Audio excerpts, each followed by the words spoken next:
जैसा कि कल हम चर्चा कर रहे थे अज और अजा की। अज दो प्रकार का बताया गया। हमने दोनों प्रकार की अजा यानी अज, एक अज जो अजह पुरुष है, जो एक अज है जो परमात्मा, वो उससे युक्त नहीं होता, अजा के साथ संपर्क में नहीं आता। जबकि दूसरा जो अज है वो अनुशक्त होता है, उससे रंजित होता है। तो एक जो जीवात्मा अज है, अजह पुरुष है, वह प्रकृति के साथ अनुरक्त हो रहा है। वहीं दूसरा जो अज है वो केवल दृष्टा भाव से देख रहा है। ये चर्चा कल हमने द्वा सुपर्णा सयुजा सखाया इस मंत्र के द्वारा भी की थी। यह ऋग्वेद का मंत्र है। इसी विषय को हम आगे देखें तो विषय था समाने वृक्षे पुरुषो निमग्नः अनीशया शोचति मुह्यमानः जुष्टं यदा पश्यति अन्यम् ईशम् अस्य महिमानम् इति वीतशोकः।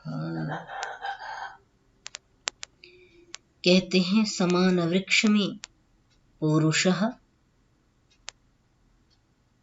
पुरुष जो है वो निमग्न है, उसमें निमग्न है, उसके स्वादों को चखने में अनुरक्त हो रहा है, संसक्त हो रहा है, आसक्त हो रहा है। क्यों? तो अनिशया, असामर्थ्य के कारण। ईशत्व न होने से, सामर्थ्य न होने से। अब पिछले इसी प्रकरण को जब हमने आरंभ किया था तो पहले वाला जो वचन हमने देखा था इस चतुर्थ अध्याय में, जहां एक अज वाली जब चर्चा कर रहे थे, एकह अवर्णः, तो वो कैसे समस्त ब्रह्मांड में व्याप्त है, तो कहा था शक्ति योगात।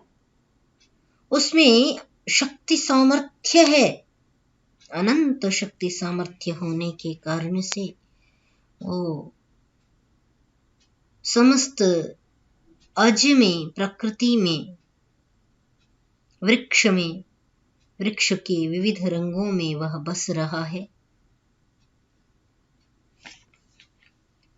और विविध रंगों को देने वाला है।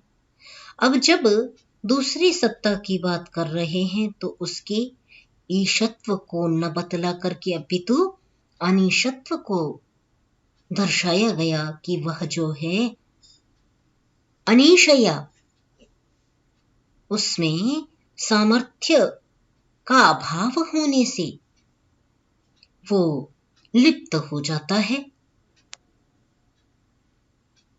तो समान वृक्ष में रहने वाले दोनों पुरुषों में एक पुरुष जो है वो अपने असामर्थ्य के कारण मुह्यमानः, मोहित होता हुआ, शोचति, दुखी होता है। शुच शो के धातु से शोचति पद बना लिया।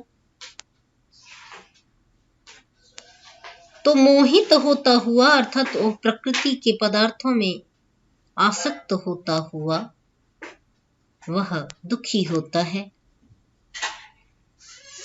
और आगे दूसरी पंक्ति में जो बात कह रहे हैं, जुष्टम यदा पश्यति अन्यम ईशम अस्य महिमानम,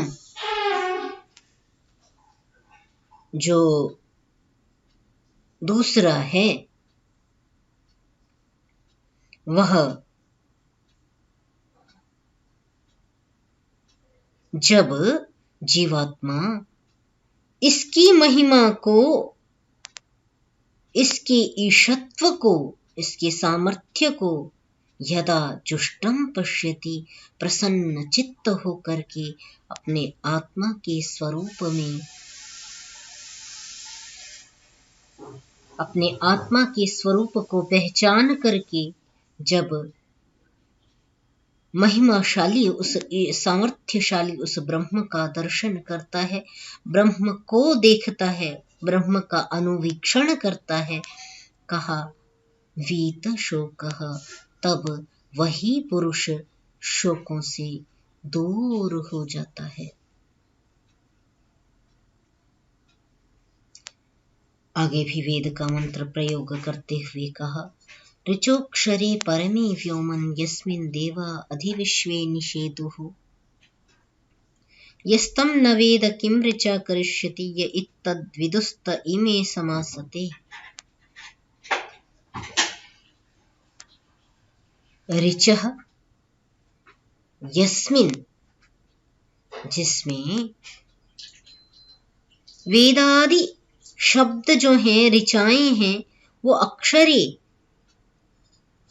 अविनाशी भाव से, जैसा परमात्मा नित्य है और उसमें रहने वाला उसका ज्ञान भी नित्य है,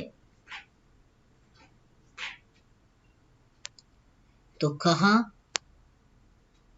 जो ऋचाएं हैं वे अक्षर हैं, अविनाशी हैं,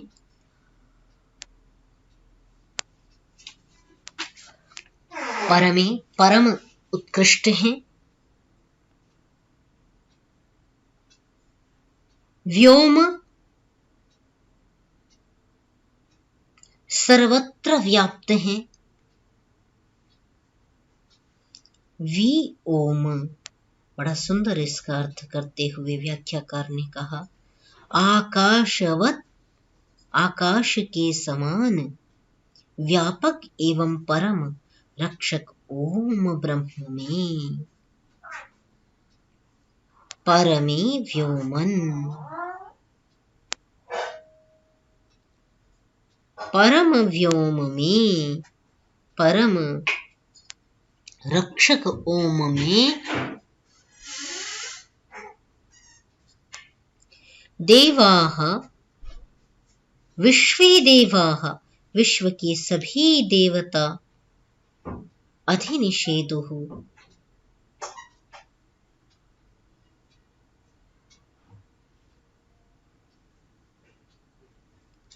उसमें समाये हुए हैं, विश्व के समस्त देव व्योम में व्याप्त हैं, जो आकाशवत समस्त ब्रह्मांड में जो ब्रह्म व्याप्त है, उस ब्रह्म में समस्त देव अधिनिषेधुः, उसमें निवास करते हैं, किम ऋचा करिष्यति, वह जो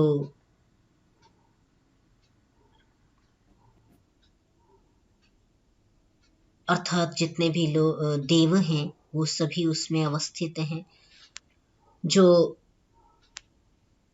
अच्छा, यस्तम न वेद किम ऋचा करिष्यति, जो उसको नहीं जानता, जो संपूर्ण ब्रह्मांड में व्याप्त है, जो उसको नहीं जानता, उसका दर्शन नहीं करता, उसके विषय में उसके महत्व को नहीं जानता, उसके लिए ऋग्वेदादि ऋचाएं क्या कर सुखकर हो सकती हैं।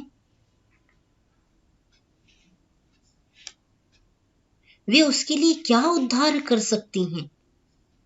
जो उस पर ब्रह्म के स्वरूप को दर्शन नहीं करता, जो उसको सर्वत्र व्याप्त रूप में नहीं देखता, उसका ऋचाएं भी उद्धार नहीं कर सकती। कहने का तात्पर्य है कि यस्तम न वेद किम ऋचा करिष्यति य इत तद विदुः, और जो इसको वेद, जो इसको भली भांति जानता है, त इमे समासते, उसका ये परम कल्याण करती हैं, उसको उसका मार्ग प्रशस्त करती हैं। यही ऋचाएं, जो अपना मार्ग तय कर लेता है, उसका मार्गदर्शन करती हैं, पथ प्रशस्त करती हैं आगे परमात्मा का साक्षात्कार करने के लिए। अब जो आत्मा है उसका विवेक कितना है, क्रमशः सिद्धियों की प्राप्ति करते हुए भी आगे जाने का विवेक उस जीवात्मा में परमात्मा प्रदान करता है। तो इसीलिए कहा कि उसकी, जो उसको नहीं जानता, जो समस्त ब्रह्मांड में व्याप्त है,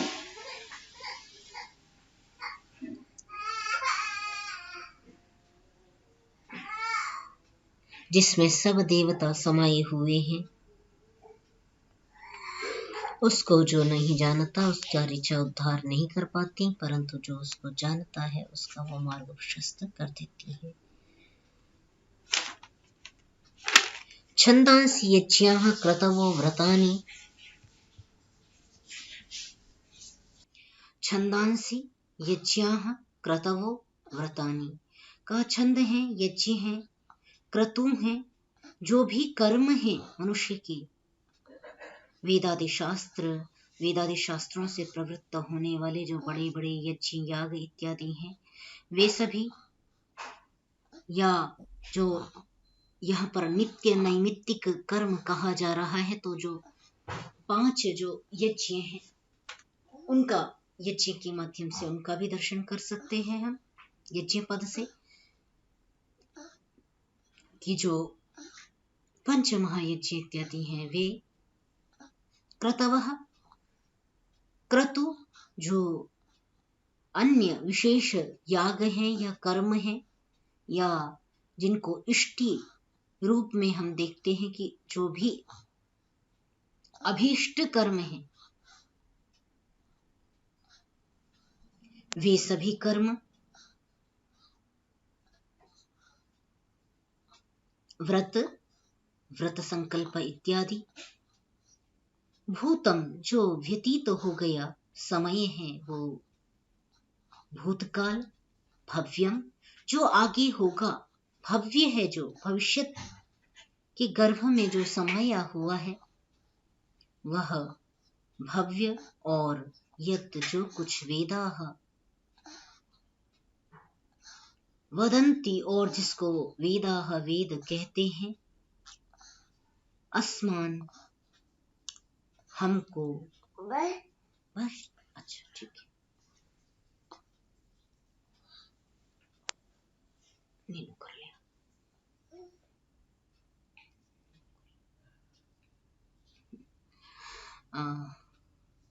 अस्मान हमको माई शब्द का प्रयोग किया गया, जैसे सामान्यतः हम निवास, निवासी इस प्रकार शब्द का प्रयोग करते हैं, वैसे ही माया जिसमें विद्यमान है उस परमात्मा के लिए माई शब्द का प्रयोग किया गया, कि अर्थात वह जो शासन करने वाला है, नियमन करने वाला है, वह जो परब्रह्म है वह माया का भी स्वामी है।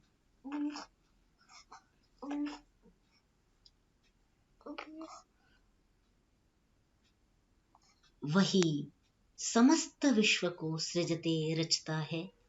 विश्वम एतत् तस्मिन् च अन्यः मायया सन्निरुद्धः। जो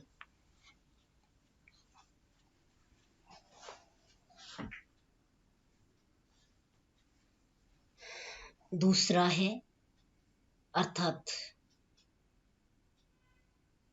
ब्रह्म से भिन्न जो दूसरा पुरुष है, उसके लिए अन्य पद का प्रयोग किया कि जो दूसरा है वो मायया सन्निरुद्ध, वो माया से युक्त हो जाता है, वो उसके द्वारा बींध दिया जाता है, कैद कर लिया जाता है।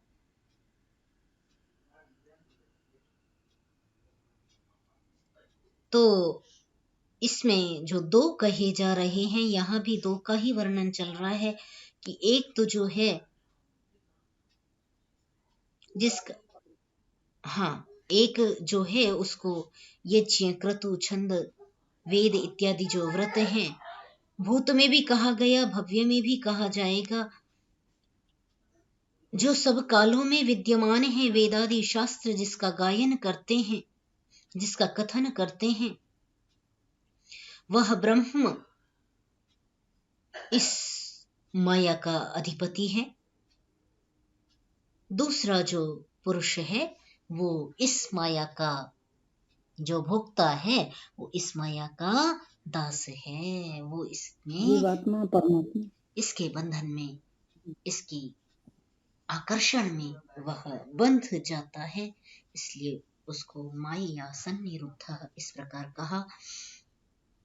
आगे कहते हैं, मायाम तो प्रकृतिम विद्यान मायिनम तो महेश्वरम, माया प्रकृति को जानो और माई महेश्वर को जानो, तस्या अवयव भूतैस्तु व्याप्तम सर्वमिदं जगत, उसकी अवयव भूत, तस्य अवयव भूतैः, उसके अवयव भूत तो व्याप्तम, जो प्रकृति और परमात्मा इन दो को जानो, माया और माई भिन्न भिन्न है, उसकी अवयव भूत, ये जिससे ये बनी हुई है, ये जो सृष्टि है वो माई जो है, माया जो है वो माई में ही व्याप्त है, उसका अवयव भूत अंग भूत होता हुआ यह सब जगत उसमें ही व्याप्त हो रहा है। अब यहां अत्यंत विचार का विषय है कि इसके अर्थ को जब हम एकांकी करके जब चिंतन करते हैं तो इसमें दो अर्थ ध्वनित हो रहे हैं। यदि केवल एक यही श्लोक अलग कर लिया जाए, माया और माई की जहां बात की जा रही है, अवयव भूत कह देने से ऐसा लगता है कि वही परमात्मा प्रकृति का अंश है ना? पर यहां पर उसके ईशत्व के अर्थ में, उसके शासन करने के अर्थ में उसको अवयव भूतई ही व्याप्तम सर्वमिदं जगत, ये बात कही गई। तो इसको पूर्वापर सादृश्य में जब हम देखेंगे तभी इसका भाव सही प्रकार से इस श्लोक को समझ सकेंगे। दूसरी बात, यदि एकांकी चिंतन यदि केवल इस श्लोक का अकेले कह दिया जाए तो महेश्वर से पद से हमारे सामान्य लोक मनीषा में इसका अर्थ भगवान शिव जो लोक पुरुष हुए, लोक में महापुरुष हुए, महातपस्वी हुए, उनके साथ संदर्भित कर देंगे, कर देते हैं। परंतु समस्त प्रकरण के साथ जब इसका चिंतन किया जाएगा तो महेश्वर पद यहां पर परमात्मा का वाचक होता है। जो ऊपर से जो प्रकरण चला आ रहा है उससे बड़ी स्पष्टता के साथ जो व्यापनशील जो ब्रह्म है उसकी चर्चा की जा रही है ना? माई कह करके ऊपर भी कहे आए, अस्मान माई सृजते विश्वम एतत्, जो माई है वो इस संसार को रचता है और एक माया से सन्निरुद्ध होता है। जो सन्निरुद्ध होता है वो जीवात्मा है, दूसरा जो अज है वो परमात्मा है, और तीसरी जो है वो माया है, अजा है। स्त्रीलिंग के विशेषण हैं। बड़ा ये ध्यान से यदि आप सोचें, विचार करें, चिंतन मनन करें, तो जो स्त्रीलिंग विशेषण, जो स्त्रीलिंग नाम प्रकृति के हैं, क्योंकि प्रकृति में जनन सामर्थ्य विद्यमान है। ऐसा युधिष्ठिर मीमांसक जी ने एक चिंतन किया, उसमें बड़ा सुंदर लिखा। उनका एक शोध पत्र में देख रही थी, जिसमें उन्होंने लिखा इस बात को कि पृथ्वी ही एकमात्र नवग्रहों में से ऐसा ग्रह है जिसके विशेषण या जिसके पर्यायवाची नाम जो हैं वो स्त्रीलिंग में उपलब्ध होते हैं। वसुधा, वसुंधरा, पृथ्वी ना, उर्वी।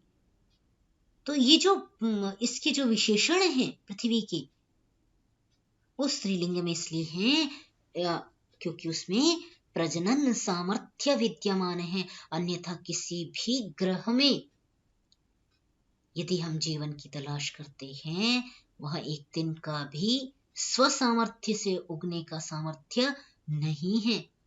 वो वासयिता है, जैसा शतपथ ब्राह्मण में वचन आता है, एते हिदम वासयन्ते। ये सब वास कराने में निमित्त कारण बनते हैं। चंद्रमा औषधियों को तृप्त करता है, इसी तरह अन्य अन्य ग्रह भी सहयोग करते हैं, परंतु उसमें जीवन होना, क्योंकि वो पुल्लिंग इस जो नाम हैं उनके पुल्लिंग में आते हैं, अतः उनमें उस प्रकार प्रजनन सामर्थ्य न होने से उनके नामों में भी वो विशेषता नहीं देखी जाती।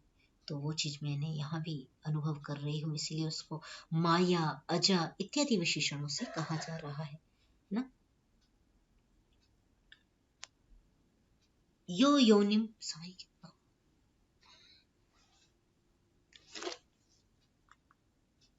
ठीक है।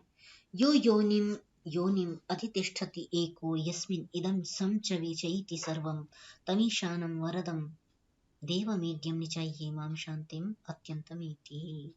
कहा जो योनि में अधितिष्ठति, नियमन करता है, समस्त प्राणी मात्र का जो नियमन करता है।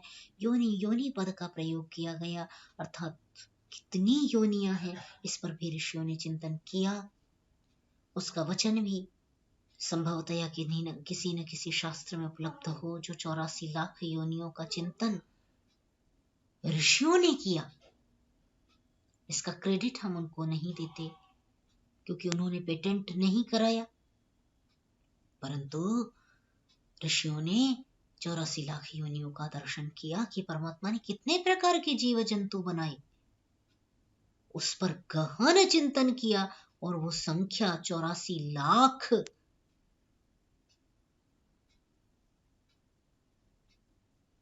लिख दी।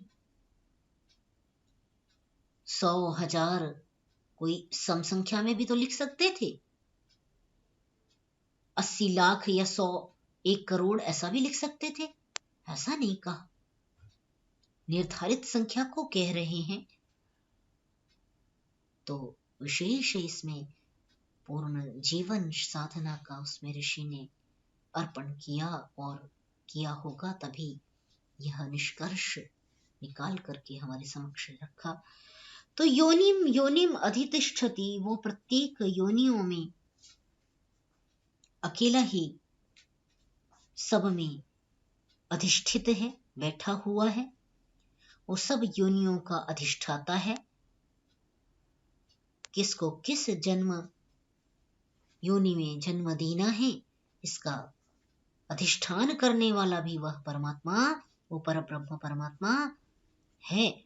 यस्मिन इदम, जिसमें यह, और इसके पश्चात होने वाला, जिसमें वि च एति, जो यह जगत है इसमें भी वह विद्यमान है, और जब यह जगत समाप्त हो जाता है तब भी वह इसमें विच एति विचैति। जब यह विशेष रूप से गमन कर जाता है, लीन हो जाता है, समाप्त हो जाता है, समस्त पदार्थ अपने पूर्व तत्वों में, कारण तत्वों में विलीन हो जाते हैं। पंच महाभूत पंच तन्मात्राओं में पंच तन्मात्राएं, अहंकार में अहंकार, बुद्धि में बुद्धि, मन में समा जाते हैं। उस स्थिति में भी यह एक ईश्वर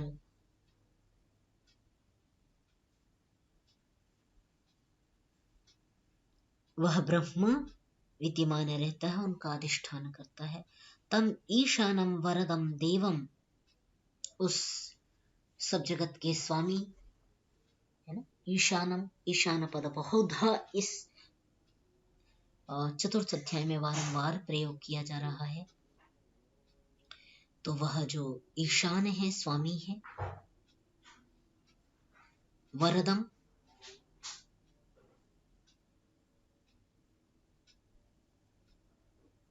वर को देने वाला है। देवम,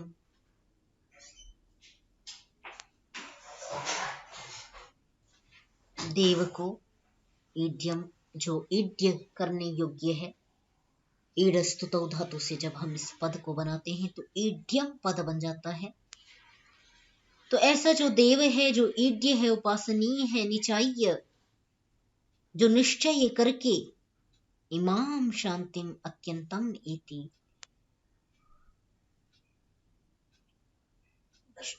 ओहो, उसके विशेषण बना रहे हैं। तम ईशानम, उस ईशान को, उस स्वामी को जो वर देने वाला है, देव है, उपासनीय है, निचाय्य है, निश्चय करके जानने योग्य है। इसको जान करके शांतिम एति, अत्यंतम शांतिम एति, इसको जान करके मनुष्य अत्यंत शांति को, जो साधक है वो अत्यंत शांति को, परा शांति को प्राप्त कर लेता है, परम सुख को प्राप्त कर लेता है।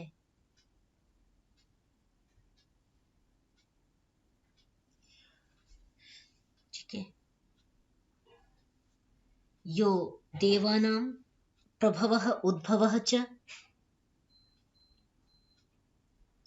जो देवों का उत्पन्न करने वाला, प्रभव करने वाला, उद्भव करने वाला,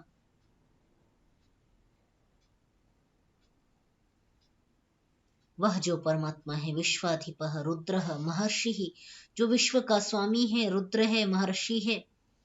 हिरण्यगर्भे पश्यत जायमानम, जो हिरण्यगर्भ में, हिरण्य में, जो समस्त भुवन जिसकी गर्भ में समाये हुए हैं।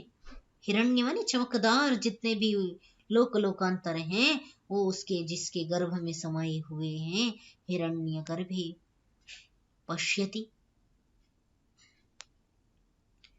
और नहीं, पश्यत, जो जिसमें लोक लोकांतर समाये हुए हैं उसको पश्यत, देखो। जायमानम, जो उत्पन्न हुए समस्त पदार्थों में दृश्यमान होता है, अर्थात अपनी कृति के द्वारा वह जाना जाता है। स नो बुद्ध्या शुभया संयोनक्तो, उसको, वह परमात्मा हमारी बुद्धि को शिव मार्ग में, शुभ मार्ग में युक्त करे, ऐसी भी प्रार्थना परब्रह्म परमात्मा से की गई है। ये वचन पहले आ चुका है 1000 पृष्ठ संख्या पर, इसलिए यहाँ पर अर्थ नहीं दे रहे हैं, तो हम वहां भी एक बार पलट करके देखेंगे, अथवा साथ साथ देख लीजिए, क्योंकि ज्यादा दूर नहीं है। अभी पीछे 2-3 कक्षा पहले ही हम पढ़ करके आए हैं।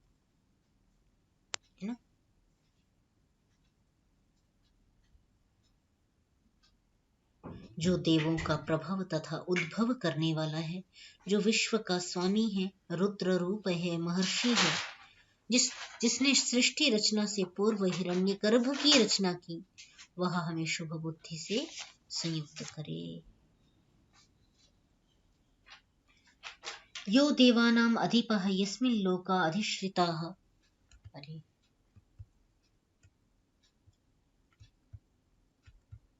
जो देवों का देव है, स्वामी है, यो देवानाम अधिपः यस्मिन, जिसमें सारे लोक लोकांतर अधिष्ठित हैं, आश्रय पा रहे हैं। यो यह ईशे अस्य द्विपदे चतुष्पदे, जो स्वामित्व धारण करता है किनका, दो पैर वालों का, और चतुष्पद चार पैरों वाले का, दो पाये चौपाये वाले प्राणियों का जो स्वामित्व करता है, नियमन करता है, उन सभी योनि वाले जीवों का। अच्छा, क्या सृष्टि में ऐसा कोई भी जीव नहीं है जो तीन पैरों का होता? ऐसा नहीं है ना? एक पैर का तो शायद होता है। कुछ आपका है ऐसा जानकारी में, एक पैर या तीन पैर वाला? ठीक है, बस देख लेंगे आप। तो यह ईशे अस्य द्विपदः चतुष्पदः, जो दोनों का द्विपद और चतुष्पद वाले प्राणियों का जो स्वामी है, इस कस्मै देवा यह विषय विधेम, उस सुख स्वरूप परमात्मा के लिए, कह वै प्रजापति कह वै सुखम, ये दोनों ही वचन शतपथ ब्राह्मण में प्राप्त होते हैं। तो कह पद यहाँ सुख का वाचक है, न कि प्रश्नवाचक है। हाँ, किम शब्द सर्वनाम वाला नहीं है, अपितु किम जो कह पद है वो साक्षात सुख स्वरूप, कह वै सुखम। तो कह जो शब्द है वो सुख का वाचक होने से कह का कस्मै बन गया, तो रूप वैसे ही सर्वनाम की तरह ही बने, अतः कस्मै इस प्रकार उसको विभक्ति वचन लगा करके सुख स्वरूप परमात्मा की हविषा विशेष सामग्री के द्वारा, हवि के द्वारा, हवि ही नपुंसकलिंग शब्द है, हवि ही हविषी हवींषि, हवि ही हविषी हवींषि, हविषा तृतीया में बन जाएगा, सकारांत शब्द है। तो हविषा भक्ति के द्वारा, हवि के द्वारा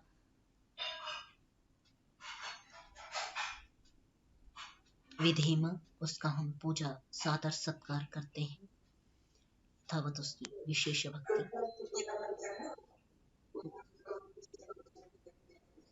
हाँ हाँ, अच्छा अच्छा अच्छा, हाँ बहुत अच्छा। हाँ, जो ईश्वर स्तुति प्रार्थना उपासना के जो 6 मंत्र हैं, उसमें जो तीसरा मंत्र है, नहीं चौथा, हाँ हाँ, जो चौथा मंत्र है उसकी नीचे वाली पंक्ति सेम है, ये ईशे अस्य द्विपदः चतुष्पदः कस्मै देवाय हविषा विधेम।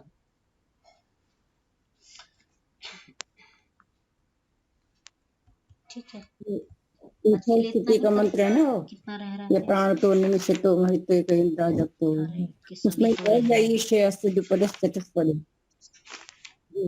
जी और नहीं होता, एक और कर लेते हैं जल्दी से। हाँ जी, फिर कल के लिए कम बचेगा, नेक्स्ट के लिए। सूक्ष्माति सूक्ष्मं कलिलस्य मध्ये विश्वस्य सृष्टारमनेकरूपं विश्वस्य एकं परिवेष्टितारं ज्ञात्वा शिवं शान्तिमत्यन्तमेति।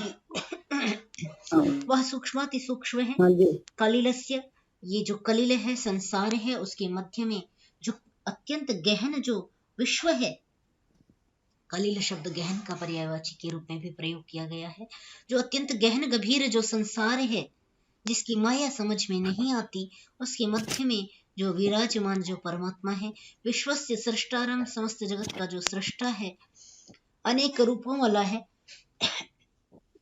विश्वस्य एकम परिवेष्टितारम, जो एक होकर के समस्त विश्व को आच्छादित किए हुए है, ढके हुए है, उसको जान करके शिवम शांतिम अत्यंतम एति, अत्यंत कल्याणकारी शांति को प्राप्त कर लेता है। शिवम शांति अत्यंतम इति, अत्यंत शिव स्वरूप उस परमात्मा के जो कल्याणकारक जो परमात्मा है, उसको शांतिम शांति को अत्यंतम अधिकता से इति प्राप्त कर लेता है। ठीक है, तो सूक्ष्माति सूक्ष्म वह परमात्मा इस जगत की मिथ्य में विराजमान है। उसने ही इस जगत को आच्छादित किया हुआ है। उसका बोध करके साधक उसको साधक करके परम शांति की प्राप्ति कर लेता है। आज के लिए इतना ही, शेष आगे।